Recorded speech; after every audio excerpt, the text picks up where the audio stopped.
अब के भुन्टी भनिन् त कि म गर्भवती छु भनेर र अब के गर्लान् त भुन्टीले आउनुहोस् यसै बारेमा केही कुराकानी गर्न छ। त्योभन्दा पहिला हजुरलाई भुन्टी चाहिँ एकदमै मनपर्छ त्यसको लागि अवश्य पनि एक लाइक र सब्स्क्राइब गर्नुहुन्छ भन्ने आशा राख्दै आजको मेन विषयतर्फ लागौँ। दर्शकबिन भूपेन्द्र र भुवन परिवारले थाहा पाइसकेका छन् कि भुन्टी गर्भवती छिन् भनेर।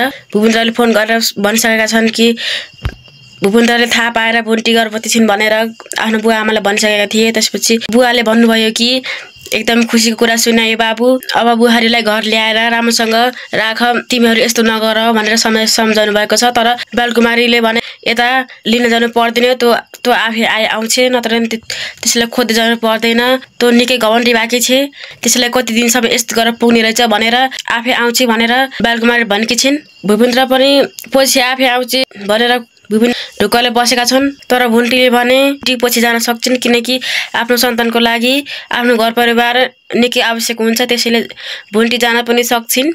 भुन्टीले सुख पाओस् भन्ने जतिले कमेन्टमा भुन्टीले नहुनलाई भन्दै माया र विधान चाहन्छ। धन्यवाद।